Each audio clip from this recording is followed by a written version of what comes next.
Okay, today's application, we have two small metal pieces that are going to be falling through a field, and we want to make sure that we see them every time and count them.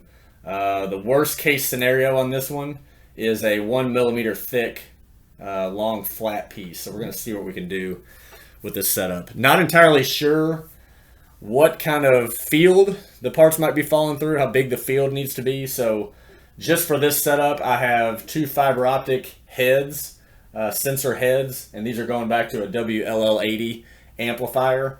These are actually array through beams. So one's a sender, one's a receiver, and the array is about 4 inches long. And I have them mounted about 1.5 feet apart. Again, just for this test. So looking at the SOPA software, the first thing you're going to notice is a 4-digit number here. Depending on how far apart they are, the sender and receiver are from each other, this number might actually be 3 digits or 2 digits. The highest number that can be shown on here is 9999. So in the setup process and configuration process, you want this number to be as high as possible when nothing is in the field. So that's kind of how we set this up. And I just kind of eyeballed it here and still am able to get it to work. But in a real world application, you want this number kind of as high as you can get it. So moving into enhanced settings, so make sure I have it in through beam mode.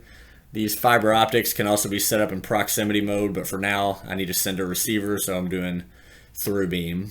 And then the current receiver level, like we just talked about, is shown down here. That's also shown on the amplifier itself. And what I want to do is, I already have it taught in, but I wanted to change. The first thing I'm doing is changing the switch point hysteresis to 1%. If I make that bigger, it's just gonna increase this zone. And all that means is, let's say the orange line right here, the orange or yellow line right here is my live value. And if that value ever dips down below QNT1, the output's going to turn on. And it won't turn back off until it actually gets above the top of the shaded. So if I needed a bigger hysteresis, I would have to do that and then click and drag down like that. So break the field, the output comes on and then off. So I want this, actually, since I'm trying to detect a really thin part, I want that as small as possible. And then I can just click and drag, and you want it just below the live value when nothing's in the field. The second thing to know is the response time down here and the sender intensity. If I change these two values, that 4-digit number is going to change. To get the maximum number for my setup, I had to do the slowest response time, which is 8 milliseconds, and then the sender intensity, set that to maximum.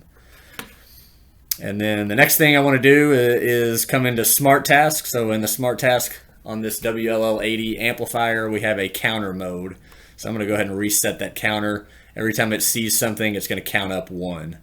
And this is going to help because, you know, it's kind of hard to look at the value on SOPAS because SOPAS is moving a lot slower than the actual sensor is working. So comparator doesn't really mean anything right now. I'm just going to put these parts through and let's see if we can count them properly. So I'm gonna drop the smallest one in 10 times and let's see what it does. So I'm gonna drop it from about a height of a foot or so.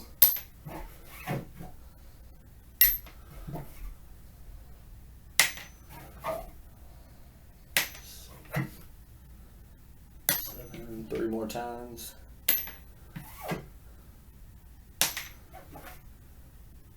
Should be 10. We're counting 10. And then I'll put the other part in. I'll try some different orientations as well.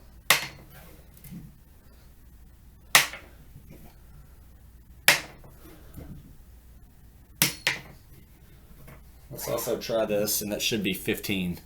Let's also try this closer to the sender and closer to the receiver and see if we have any issues. I've been dropping it in the middle with no problem. This should be 18. Oh, I missed that one. I might not have hit it.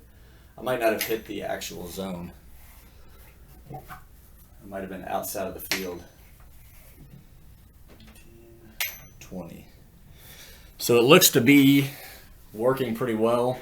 As always, I would highly recommend that if you like this solution, to actually get some in the physical application and try it out.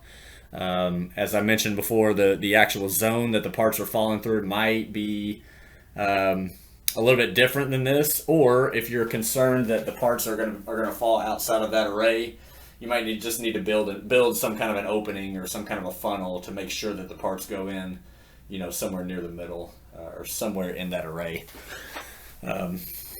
But yep, that's what we have for this one. So let us know if you have any questions.